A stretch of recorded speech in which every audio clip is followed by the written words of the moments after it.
Welcome to Left-Handed Link Gaming. I'm Left-Handed Link, and today I just want to show you all the list of games that I have on my system. If some of them, stick out in your mind as something you'd like to see, just drop a comment and we'll look into playing it.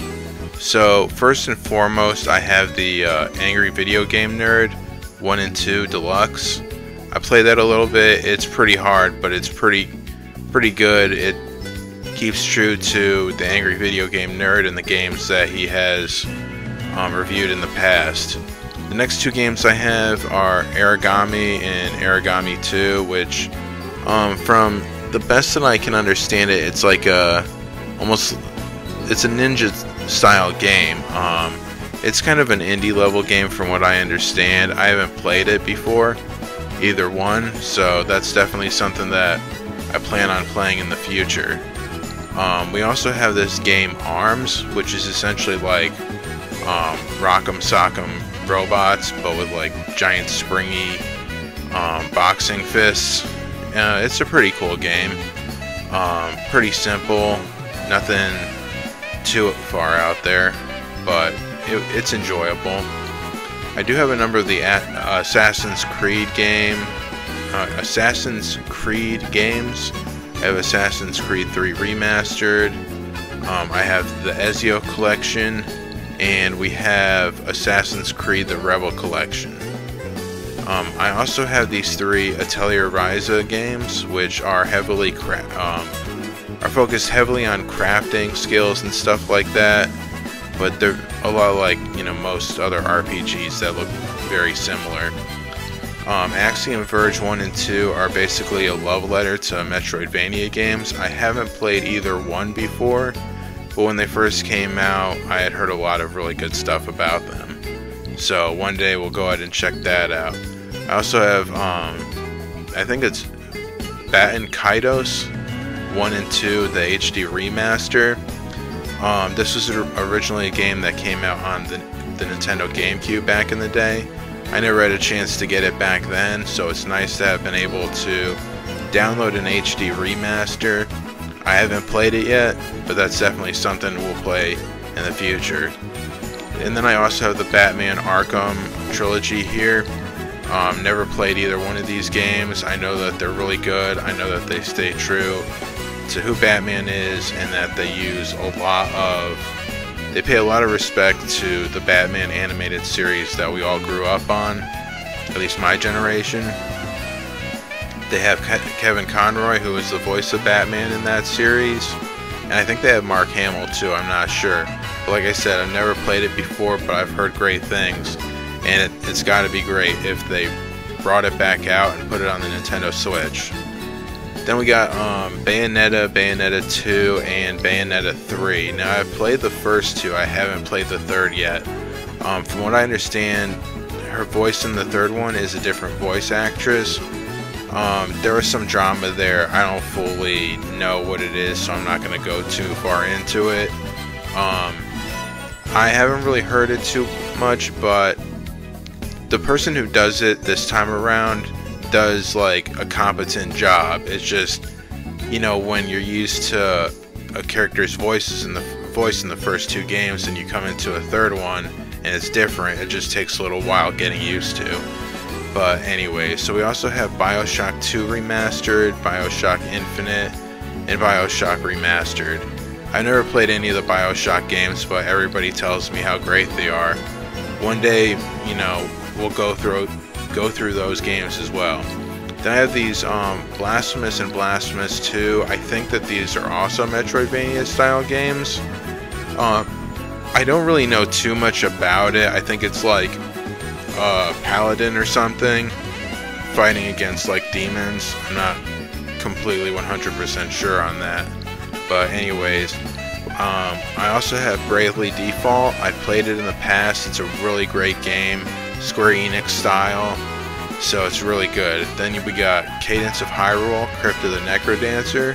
I have tried playing this game before. It was very unlike a Zelda game. The only thing that has in common with The Legend of Zelda is the characters and the way some of the maps look, but the whole entire, like, gaming mechanic is very different, and the reason why that is because Cadence of Hyrule is based off of a game called Crypt of the Necrodancer, I think it's called, and that character is brought into Cadence of Hyrule, and it's like you gotta move according to the rhythm of the beat, which is an interesting concept until you put it into action and you're too retarded to do it right. Luckily, you can shut that concept off for somebody who's not really good at keeping up a beat. I also got Captain Toad Treasure Tracker. I've been playing that a lot. They give you like little episodes, well, like not episodes, but like little puzzle rooms, I guess you could call them, where you got to collect a whole bunch of different stuff and then get to the star at the end. There's no jumping in it, so you have to kind of take advantage of like setting up platforms to raise you or lower you or whatever. It's a pretty addictive game. Next is Chrono Cross, the Radical Dreamers edition. I've never played any Chrono Cross games. A good buddy of mine said, hey man, you gotta get Chrono Cross. It's a great RPG. So I'm like, okay, whatever you say. So there it is, sitting there for me to play someday. We also have Collection of Mana. Haven't played that either. Which is like, you know, same type of RPG style from what I understand between Chrono Cross, Collection of Mana, and then I got Trials of Mana as well. We got Crash Bandicoot 4. Haven't played that yet. You've already seen me play one of the first Crash Bandicoot game. That was part of the Insane trilogy. There's Cris Tales. I haven't played that yet. I do have Cuphead and the DLC for it, but considering the fact that I can't live past like the first 20 seconds of the game, I'm pretty sure I'm screwed. This is a very difficult game. I love the animation for it. I love the nod back to the golden era of, you know, Disney and stuff like that, but man, it is like really hard game. I'd love to get better at it. Maybe one day I will. And then I got a bunch of the Danganronpa games, which I think is like, I think it's like a visual novel type of game where you have to like, it's like a whodunit, psychotic killer stuff. I don't know. I haven't played them yet. A long time ago, you know, it was like a big name for a type of game, so I was like, you know, I gotta get the Danganronpa games because it's Danganronpa. Just because. Anyways. Then I got Dark Souls Remastered. Haven't played that yet either. Dead Cells, which is Dead Cells Return. I think it's called Dead Cells Return to Castlevania. I just recently got that. Haven't had time to look at it yet. Donkey Kong Country Tropical Freeze. I haven't played too much of this. Most of the time that has been used to play has been by my good buddy who loves Donkey Kong Country, and it was quite humorous watching him play the game. I mean, back then, like I said, the game is very much designed like the old school SNES Donkey Kong Country games. And because of that, those old school games just make it like a hell of a lot more personal when the platforming pisses you off. So like, there's obviously the games where you just get angry and you have like gamer rage, but then there's the games that just cause you to feel like the game is just personally out to get you, and that's what happened here for him. Really funny watching him. Maybe someday I'll be able to record a video of him playing it. Anyways, I also downloaded this Elemental Knights R. Haven't played it, I just went by the trailer for it. Final Fantasy Crystal Chronicles, I always wanted to play that when it first came out, but I never had the chance to. I have a whole bunch of other Final Fantasy games, 7, 8, 9, and X2. I got a number of the Fire Emblem games. Fire Emblem Engage, which was the most recent one. I haven't ever played a Fire Emblem game, and I plan to eventually, but right now it's not really going my way. Fire Emblem Warriors is a lot like the Hyrule Warriors game that I recently played through, and Fire Emblem Three Houses came out before Three Hopes and Fire Emblem Engage. So, and then I've heard like some things where Fire Emblem Three Houses is kind of more closely to the classic style, and Fire Emblem Engage explores new gaming styles. I don't know if it was good or bad or what. We'll try that out at some point. I also have the Game Boy and Game Boy Advance online for the Switch. At some point I'll go into each one of those and go through the games there as well, because there's definitely a huge library of games in those. Gunvolt Chronicles, I just once again just saw it, thought like, okay, I gotta play this game, downloaded it, there it is. Harvestella is a Square Enix style, like you have, you know, the farming and crafting simulation part of it, but it also actually does have a real story going on. The only thing that was kind of irritating about it was when you go to choose, you know, it gives you the option of choosing your own character, kind of like designing them, and when you go to choose, the male version and the female version look pretty much identical, and since the game kind of seems to be pulling you towards more of a female character, it's like you might as well just make the main character female instead of like saying it's a guy. But anyways, that's just my opinion. Hunter X, I've been playing this on and off. It is a really great game. It is Metroidvania style. You start off as I think it's like a vampire schoolgirl. All the talking, the voice part of it is like Japanese anime style, but it is really good game. I mean, you unlock new skill sets, new weapons, you increase stats like an RPG. You know, I've been having a lot of fun with it. At some point, I'll bring up a video where I show a little bit of the gameplay for you. So then next we have the Hyrule Warriors Age of Calamity, which I beat that a long time ago. It was a really great game.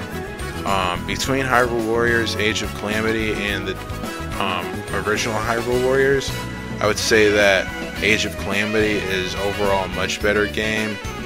Not because like one is worse than the other, but because of like the Hyrule Warriors Age of Calamity is like a spin-off, not like a spin-off, but like piggybacks off of Breath of the Wild, and so much of the story is essentially developed in Age of Calamity, whereas the story in Hyrule Warriors is kind of more basic. It's like, this is a Legend of Zelda game, here's what's going on. They build a somewhat story in order to be able to bring all these different characters together, and you know, it's still loads of fun. I like some of the combat that some of the characters have in Hyrule Warriors that they didn't have in Age of Calamity. I love Zelda more in Hyrule Warriors than I did in Age of Calamity, but there were great fighters in both games, so worth playing.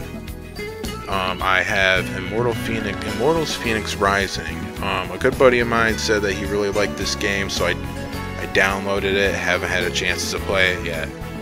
Now, it looks like I have Jump Force, but the Jump Force is only there because a buddy of mine and he had the game, we put it in my Switch, and now it's like embedded in there until I buy the game myself, if I ever have the chance to.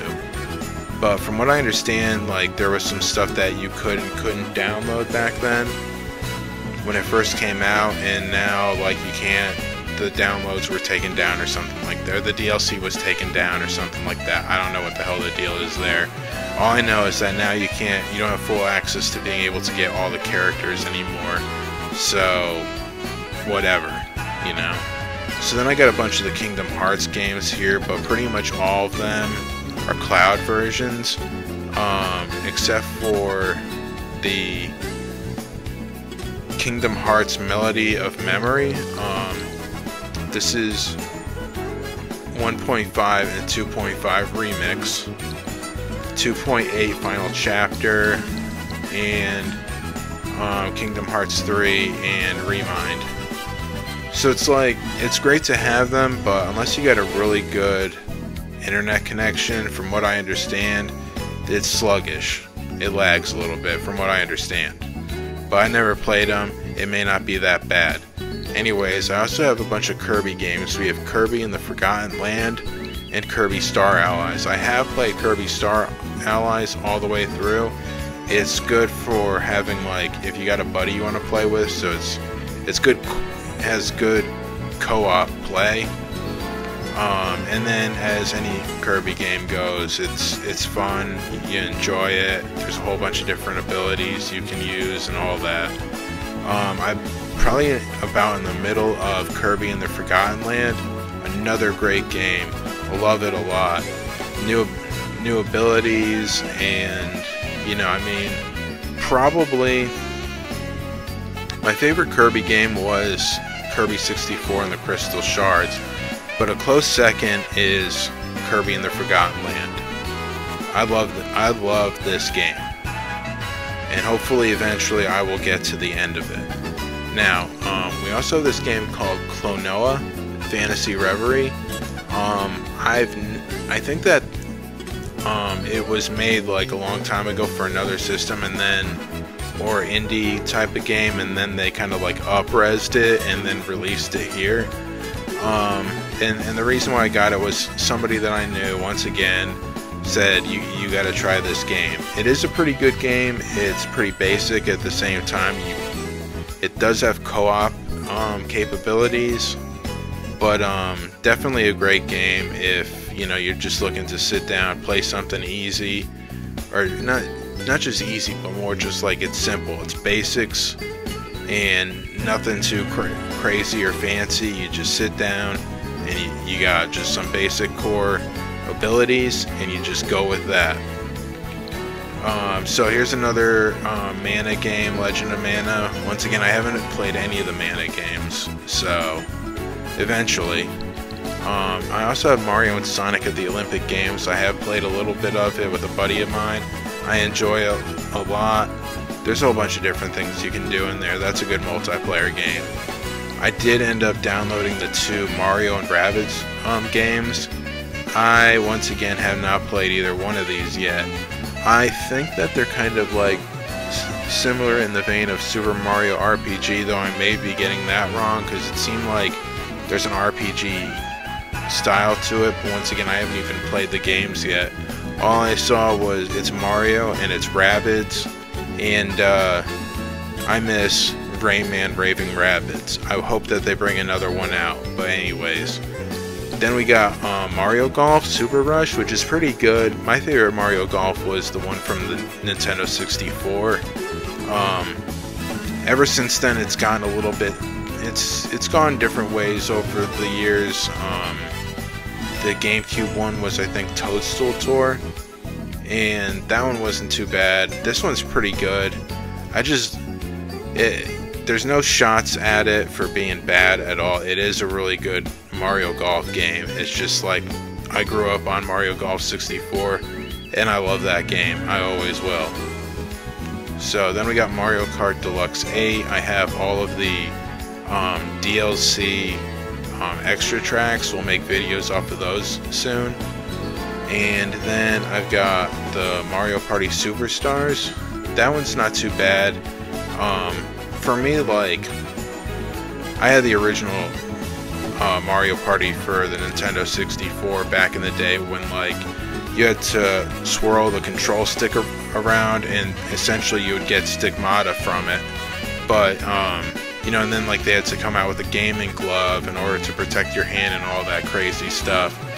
So that one to me is probably my favorite, especially because like whenever a buddy of mine and I would play, there would be like these spaces that were like chance time, they'd call it, and essentially 3 blocks would be turning, and like it would end up being a situation where so-and-so, this character has to give this item to this character over here, and every single time Donkey Kong would be in it, Donkey Kong would hit my buddy's face and have him give stuff to Donkey Kong.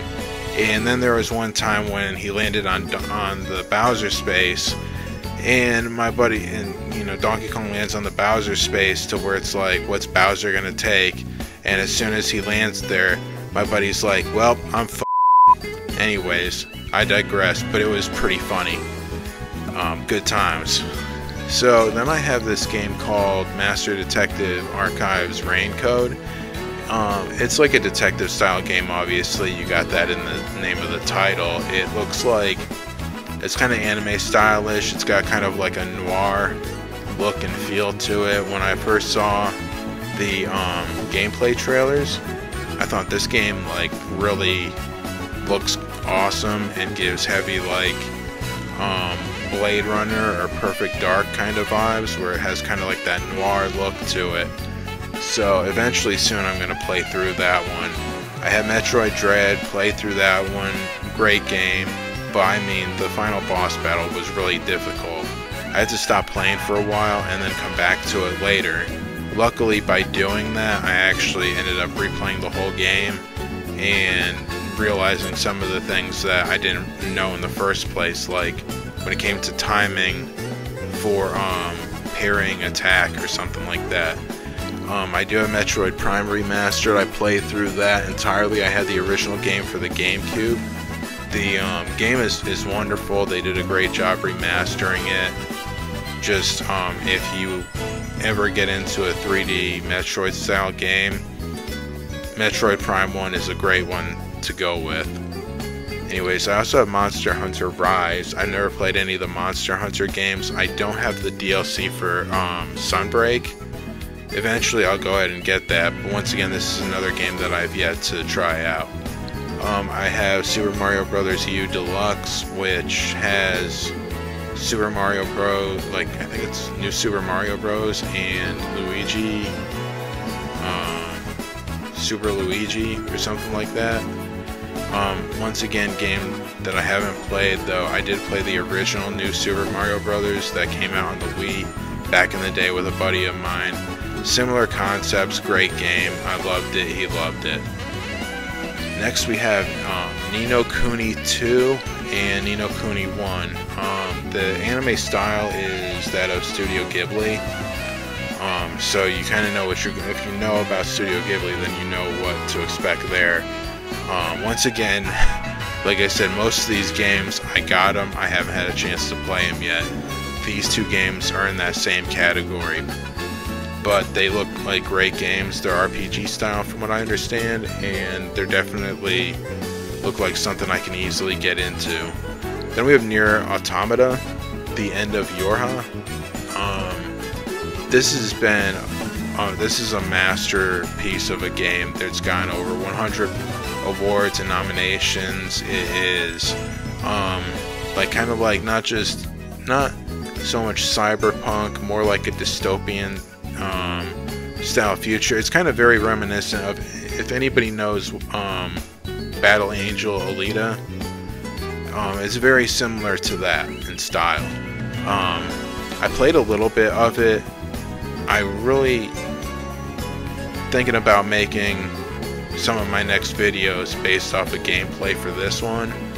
So if after you guys watching this video you think that I should go ahead and do that, once again comment in the comments section and we'll look into doing that. I mean, it looks like a pretty awesome game, and from the little gameplay that I did, I freaking loved it. Anyway, so I also have the Nintendo 64 Switch Online and the original NES Switch Online, which you kind of already know because in order to make my Metroid videos, I had to use this Switch Online. And then for all of these, the 64 and the NES and the Super NES and the Sega Genesis, I have the controllers for all those. They didn't make any controllers for the Game Boy games because the Game Boy games were handhelds. It's not happening. Anyways, then I don't have Nintendo Switch Sports. Once again, a buddy of mine put it into the system and we started playing. Very easy to pick up. Our favorite game was the bowling, very like soothing. There's a bunch of other different games in there which are pretty fun, but some of them are a little bit more action. Just being able to play the bowling game was like, just kind of like relaxing in its own way. So I also have the 3 No More Heroes games, which I think the first one came out on the Wii, and when it first came out, I'm like, you know, I kept on seeing it in the game stores. I'm like, this looks pretty cool. This is something original. I should buy it. And every single time I said I should buy it, I never did. So now I've got all 3 of them, and once again, we have yet to play either one of these. But we'll get to it. Then a buddy of mine told me about this Nobody Saves the World game. He said that he loved it. He had just recently beaten it when he told me about it, and so I downloaded it and put it in there to get to a point of playing it someday. Anyways, I also have Octopath Traveler 1 and 2. I've played a little bit of the first one. I haven't gone much further than just like the first like 5 minutes of the game. Then we have Okami HD. The original one came out I think on PlayStation 2, and then when the Wii came out, they released it on that with motion controls. And that was the version I had. I had played through the whole game and beat the whole game. And when I saw that this was on HD on the Switch store, I ended up buying it just because, like, essentially at this point it's just about having it because I have beaten the whole game before. Anyways, we also have Ori and the Blind Forest and Ori and the Will of the Wisps. I played through both of these games. They're Metroidvania style games. The music is beautiful. It's like, I'm pretty sure it's an indie game as well, but I mean a masterpiece. There's no words as much between like the main characters. It's more of like a story being told, and much more is conveyed just through the emotions, and the emotions that are kind of drawn out from the emotional music. So, well, I mean, when I beat when I beat the second game, I mean, when I beat the first one, I was like, damn, man, I'd really like to play this again, but like, I got a whole bunch of other games that I'm playing too.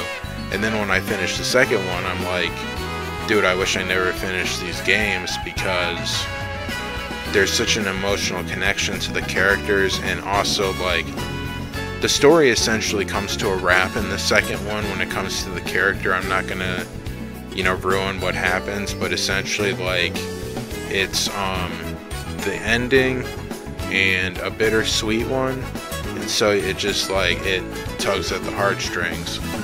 Anyways, I also downloaded Persona 3 Portable, Persona 4 Arena Ultimax, and Persona 4 Golden. I have yet to play any of these games. Well, except for I did play the Arena Ultimax a few times. It's a lot similar to like a Street Fighter 2 style game. There's another game that's very like it. Actually, just underneath it, this Phantom Breaker Omnia has the same kind of style. It's just, but this one is like a whole bunch of like anime girls fighting each other. Typical, but you know, it's still pretty good. Both are pretty good. You know, I'll make a video on both of them, comparing the two of them. Then I did end up buying Persona 5 Royal because I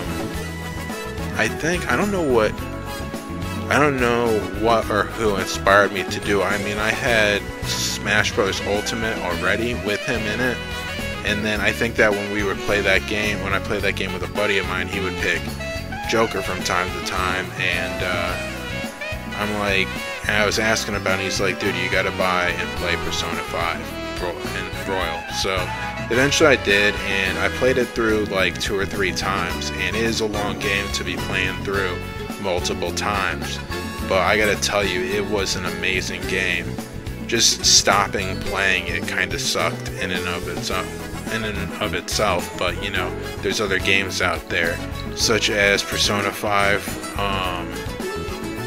Strikers, and then the bonus content for that game, and then Persona 5 Tactica, which wasn't released too long ago, or maybe like a whole bunch of time has passed since then. But you know, I did download the Phoenix Wright Ace Attorney trilogy. It was more just to be able to have it, because I remember when it first came out, and I don't know who does the voice. All I know is that he reminds me of Roger Smith from the Big O anime. So that's kind of also why I got it. Then I have Pokemon Brilliant Diamond, which I'm about halfway through. It's pretty good. There's just some concepts in it. You know, like I said, the first Pokemon game that I've ever played was Let's Go Pikachu, and in Let's Go Pikachu you could see the Pokemon roaming around in the grass or whatever, so you could actually decide who you were going to run up to. You knew who you would, you knew who you were engaging. Whereas Pokemon Brilliant Diamond, I mean, it was originally, when it was just Pokemon Diamond back in the day, it was just like the old Pokemon games, which was that you just had like random encounters. You could just be walking, then all of a sudden you stop and it enters a battle with, whatever randomly generated Pokemon would show up. So you don't know if you'd be continuously running into the same ones over and over again, and that gets kind of irritating. Which is why, like with Pokemon Let's Go Pikachu, doing it to where you could actually see which Pokemon were around you was a really great choice. A choice that they should have continued with in Brilliant Diamond, but when they did Brilliant Diamond, it was just like, just porting it over to the Switch, giving it some, some better graphics and stuff, but at the same time, it wasn't fully remastered in a way where it was like, it felt like a truly new Pokemon game.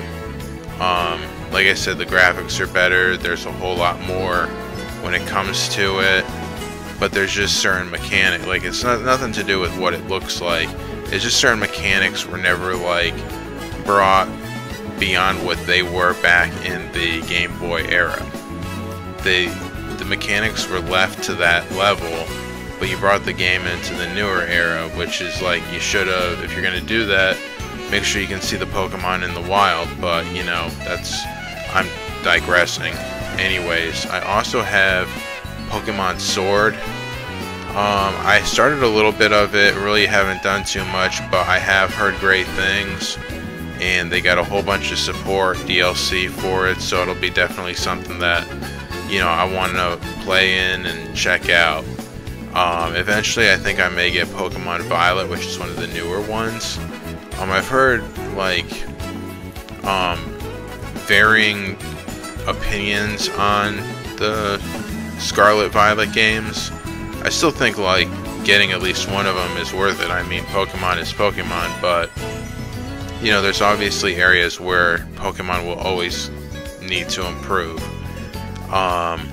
Then there's Legends Arceus. I honestly think that this is the best Pokemon game that has ever been made. It puts you in the first attempt of trying to do like an open world, but essentially it's not really like fully open world. It's just like you have a hub, and then you have like, I think it's like 5 or 6 open areas where you can go to and explore the whole area, and it allows you to catch them in the wild, sneak up on them. You can choose to fight them. Some of them you have to fight. There's just no ways around that. Some of them you can sneak up to and catch them that way. Some of them you absolutely have to sneak up on, especially the Abras, because those things are real freaking big. From far away, if the Abra detects you, it'll teleport away. It's very frustrating. But the great thing about this game especially is that you don't have to forget moves. Okay, you collect all the different moves that and skills that the Pokemon will learn, and you set up which skills are like within his moveset at any point. So like, let's say you got a Bulbasaur and you got like Razor Leaf, Vine Whip, Solar Beam, Leech Seed, stuff like that. Well, like you can,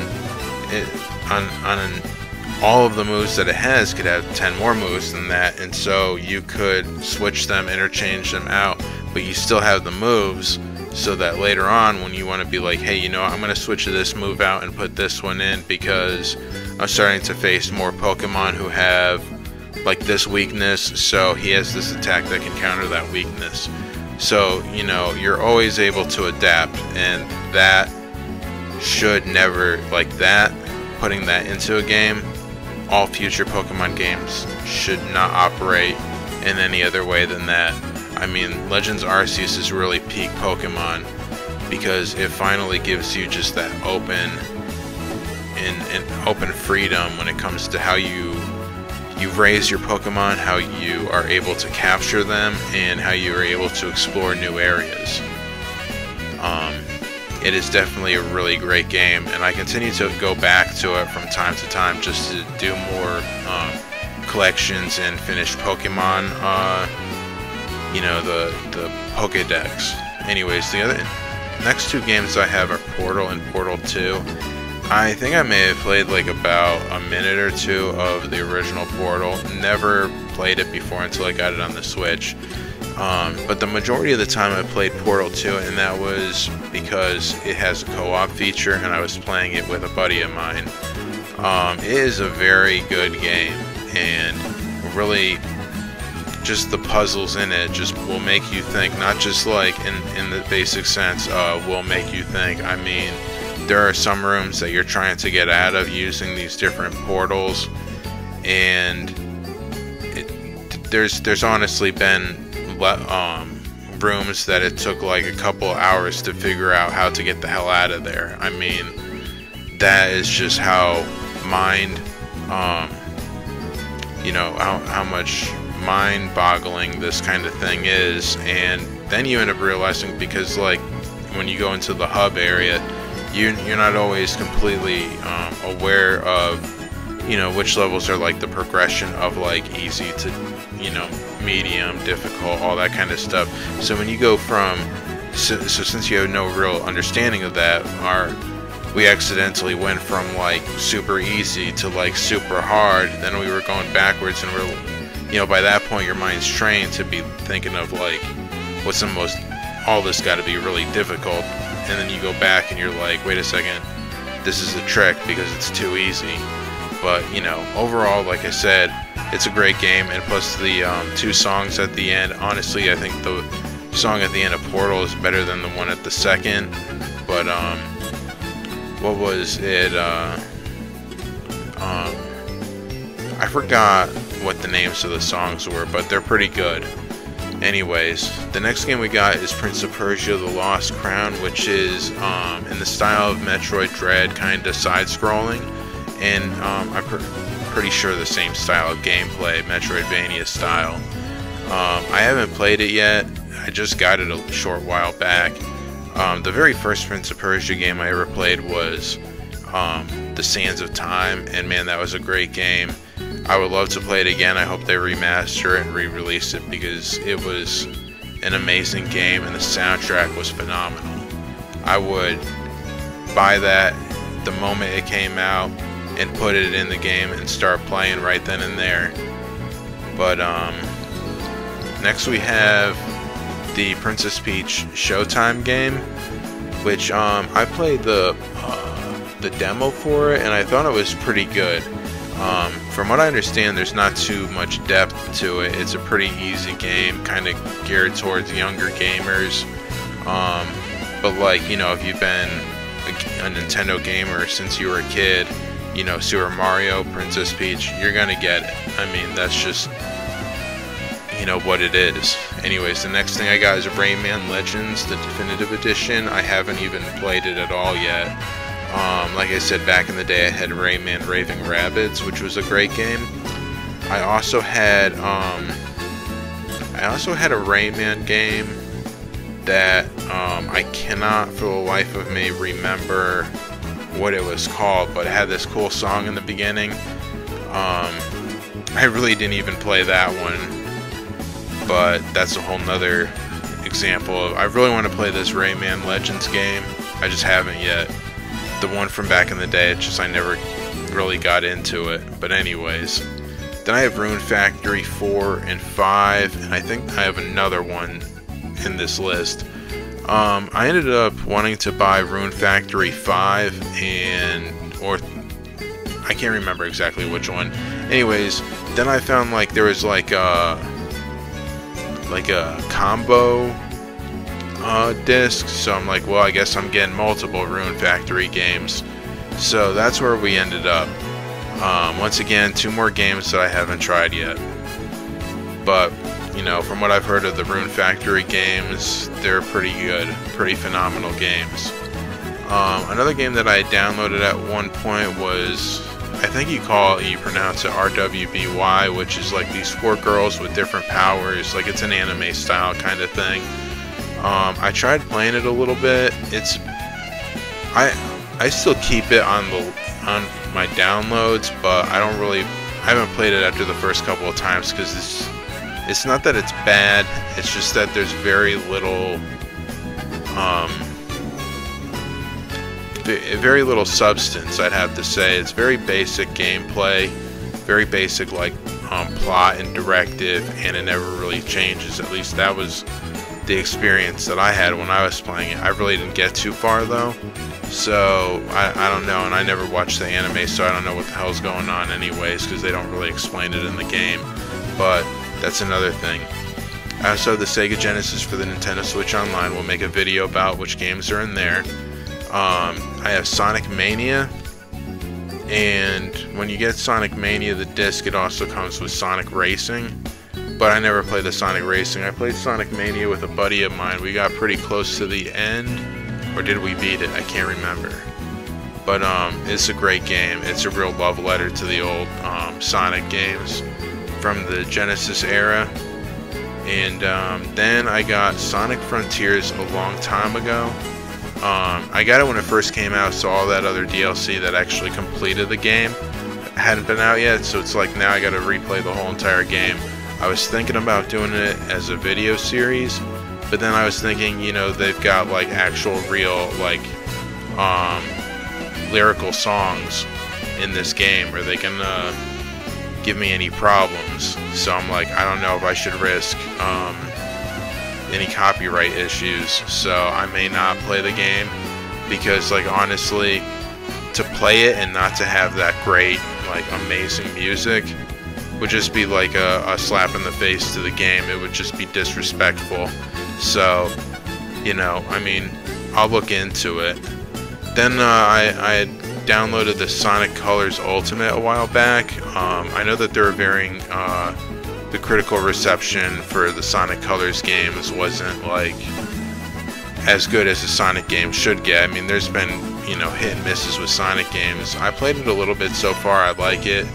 I'm just not really used to this, how far the 3D Sonic games have come since Adventure 2 Battle. The last games that I played that were Sonic in order were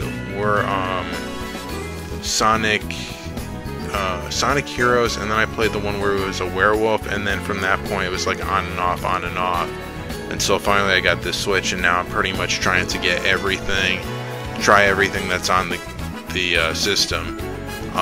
But like I think it was like Sonic and the Seven Rings, I really did not care for that at all. The concepts in it were crap, but anyways, that's a digression. From Sonic Adventure 2 and Sonic Heroes, the speed of Sonic was enough to where it's like, okay, Sonic's fast, but to the point where it's like, okay, I still know what the hell's going on. In this game, it's like you're moving so fast that you have to get to a point where you're like memorizing what's going to happen next, because you're moving too fast to like detect, okay, here's what's happening now, and I got to do this. You're just moving too fast. You have to be able to do it instinctively.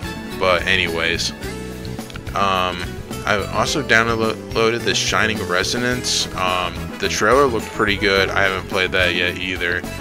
I have played a little bit of Shin Megami Tensei 5, but unfortunately I haven't really had a chance to get into it. I know that the series is made by the same people who make the Persona 5, which is Atlus, and that a number of the monsters, if not all the monsters in Shin Megami Tensei 5 are pretty much the same monsters that are in Persona 5 Royal, so you know, we'll get into that at some point.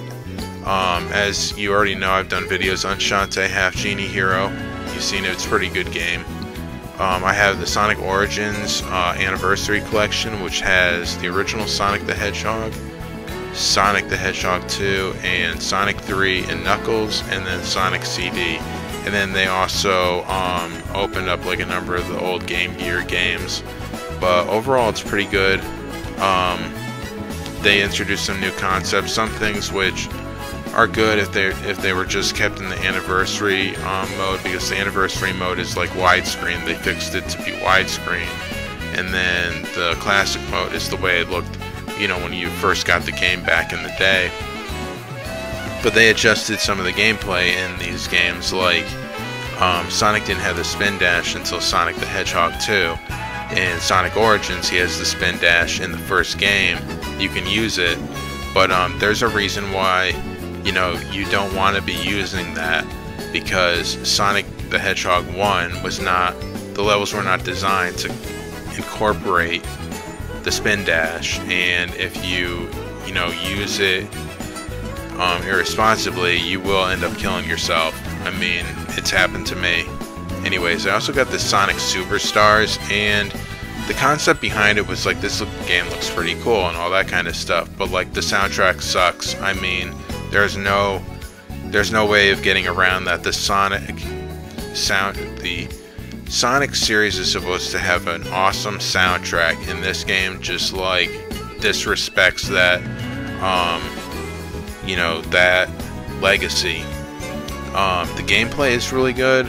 I like some of the concepts of, for instance, the Chaos Emeralds individually have unique abilities, which is something that, you know, has been something that they've needed to act on for a long time, because each one of the Chaos Emeralds should grant you some kind of ability, and then once they're all brought together, they should make you supersonic. The thing though is that with these, you know, like I said, the music just sucks. It's a great game. It has a great feel. There's some issues that like I would, you know, nitpick here and there, but pretty much if they just did not like destroy the soundtrack, if they did a good job, this game wouldn't be horrible. There'd still be some parts about it that would be irritating, like the special zones, but anyways, you know, hopefully they'll, because like they shouldn't just completely throw away the Superstar series as like a bust. This has a lot of potential, and I hope that they look at what happened with Sonic Superstars and decide, okay, hey, here's what worked, here's what didn't, let's go ahead and, you know, have a successor to this that's a lot better. Anyways, I also have Splatoon 3, and when I first got it, I didn't realize that there was no, like,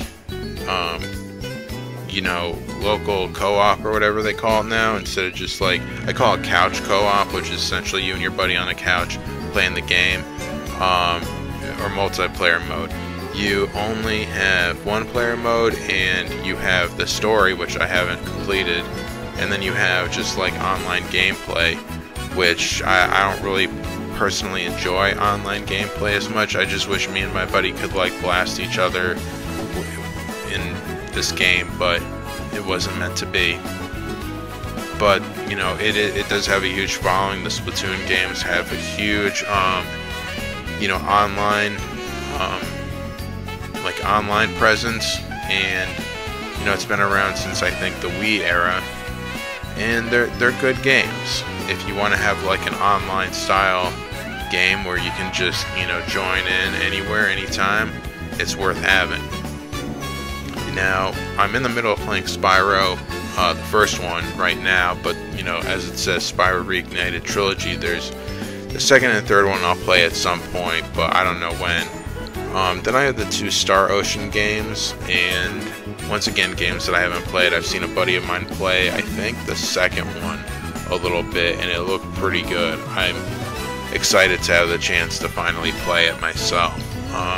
Then I have the Super Mario 3D World with Bowser's Fury. I've completed pretty much all the normal gameplay in the Super Mario 3D World portion. I haven't really gone too far into the insane levels, which I probably will never be able to beat anyways. Then Bowser's Fury was I love that game. It was a great game. It was like, you know, in an era where games are so freaking long now, it was just great to be able to have. You have an open world situation, you're jumping from different islands, and the concept is you keep on gathering, what was it, shines, or cat shines, or something like that, or cat bells, I don't know, but essentially you're collecting these, and then, you know, you're just going around this whole, like, ocean, essentially, of different islands, gathering up things, and, you know, within a matter of days, to a week, you've completed the game, and it's like, you know, it was fun. It wasn't like 6 months long. It was just overall a great game. Gave me Super Mario 64 vibes again. Then I have the Super Mario 3D All-Stars collection. I mainly bought that because it's, you know, a collection, a special Super Mario collection. I did try playing the Super Mario 64 on it, haven't played the other two, but I noticed that there was something wrong with the game mechanics on the All-Stars version of Super Mario 64. Later on, when I got the Nintendo 64 online Switch, I played it again, and those issues were resolved. I mean, essentially it was like a situation where you had to completely stop in order to press the action button, or it wouldn't have worked. So, and with that particular issue, the problem comes along that, like, you can't keep up with Bowser to grab his tail. But anyways, I also have the Super Bomberman R and Super Bomberman R2 games. I played a little bit of R2, haven't really played Bomberman R yet. My buddy and I played R2 and the multiplayer version, which was pretty good. I first got into Bomberman back in the N64 era when they released Bomberman Hero. I really haven't found something that felt like that game since. I really enjoyed the first player mode. It was an amazing game. I loved it. I have a copy of it now. I play it whenever I can. It still holds up. Then I also downloaded Stubbs the Zombie and Rebel Without a Pulse. This is an older game, I think, on PS2, maybe PS1, and just the concept of it is pretty funny. I mean, it's basically a zombie back in, like, what, 50s America, and it has a lot of, the soundtrack has a lot of songs from around that time. So, you know, I played a little bit of it. I haven't gotten too far, but it's definitely a game worth having if you're just looking to have some fun, going around throwing zombie gut bombs at people, and you know, eating brains and all that kind of stuff. But, like, overall, it does have, like, a funny concept to it, and its original concept too. So if you're willing to give it a try. I also bought Story of Seasons, which is basically another farming sim. A buddy of mine has it. I saw him playing it, and I'm like, you know, that would be a nice game to have whenever, you know, you got downtime and you're not really trying to, you know, fight off like a horde of, you know, RPG monsters or whatever you want to call them. So definitely worth it if you're just looking for, you know, some relaxation at the end of the night. I did end up buying the Super Mario Bros. Wonder game. I haven't really played it yet because, you know, I need to space out my acid trips, and this definitely looks like one hell of an acid trip. If you've seen the videos or trailers, oh my god, I mean, I don't know if anybody could actually take the amount of acid needed to actually have these sort of hallucinations without, like, killing themselves, but, like, you know, without succumbing to, like, overdose. But, you know, that's just how Super Mario Brothers has always been. I did end up getting Super Mario Maker 2 a while back. I tried playing some of the levels because you get a basic story mode in it. I really didn't get too far. I tried some of the creation levels, but it's a little bit more in involved than I expected it to be. Let's just say that. But overall, it's a cool game, fun concept, and definitely worth. You know, for kids, it would be a great way to help them work their minds and develop their intelligence a little bit more when you're crafting a whole entire world. So worth having. Super Mario Odyssey is another great game. I'm sure everybody who has a Switch has played it. There's really, you know, nothing more that can be said there. I mean, they really went all out with this game. Brought the concepts between the old games and these newer 3D games together in a nice blend. Gave it a good story. Gave it a bunch of really good nods to the older games, and just overall, I mean, I loved it. I did end up getting the new Super Mario RPG, which is a remaster of the Super Mario RPG for the original Super Nintendo. Another great game. I have yet to play it, but I have seen a friend play it multiple times in front of me, and it definitely looks like a really great game, worth having.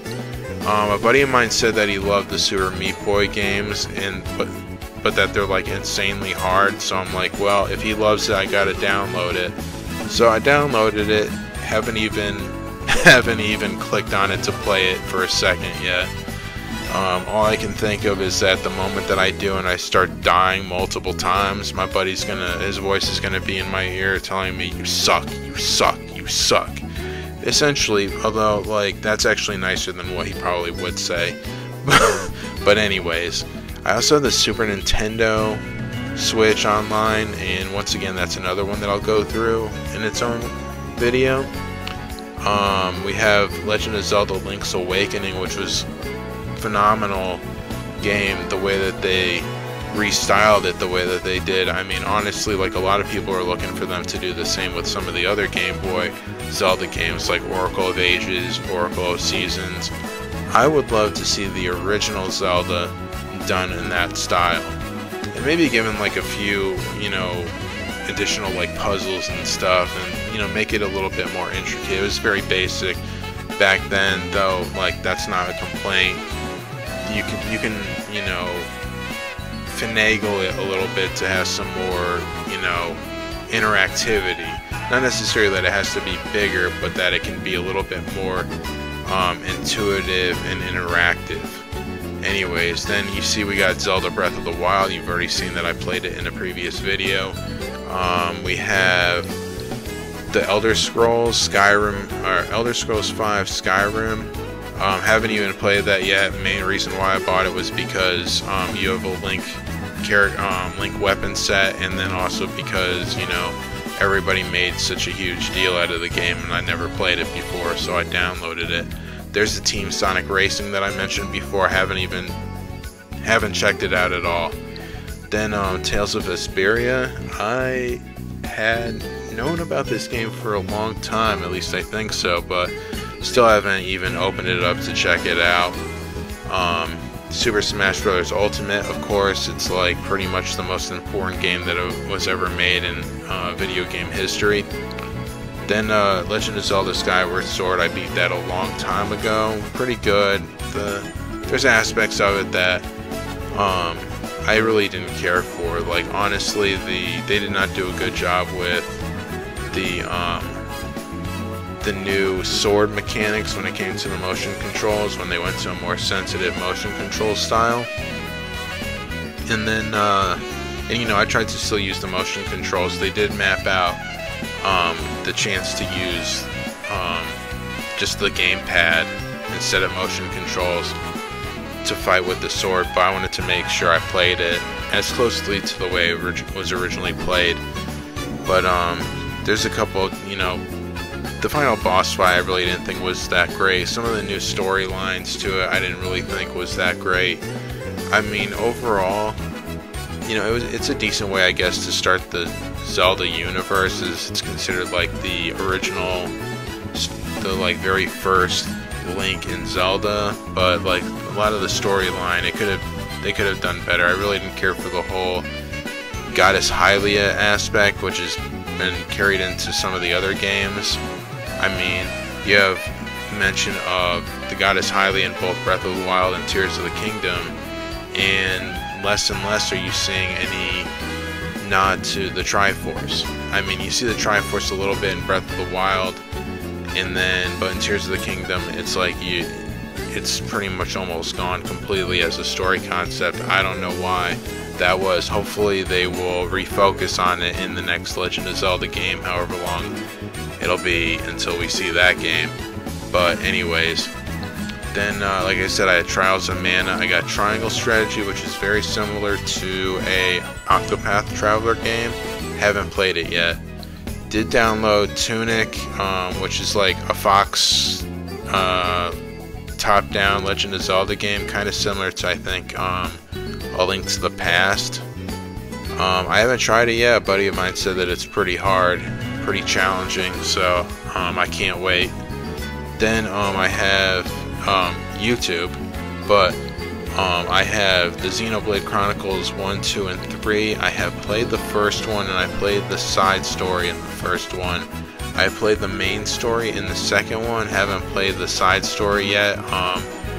The second one was the one that practically broke me because, like, honestly, I wanted to, like, destroy the game with a shotgun, but like I'm like, I can't do this, so I backed off. It was the first game that ever made me really rage quit. I have yet to play Xenoblade Chronicles 3.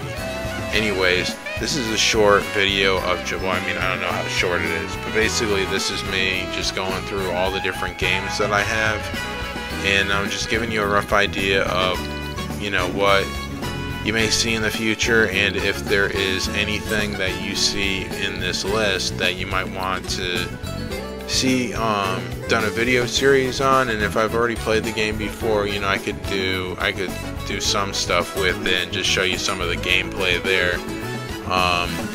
You know, as far as playing a full game, I'd like to focus on games that I haven't played yet, but if any of you want to see some of the games that I already have played, then go ahead and mention it in the comments, and I'll do a video of the gameplay for those games. With that said, thanks for watching, and I hope that you enjoy this video, and I hope that you will come back again next time.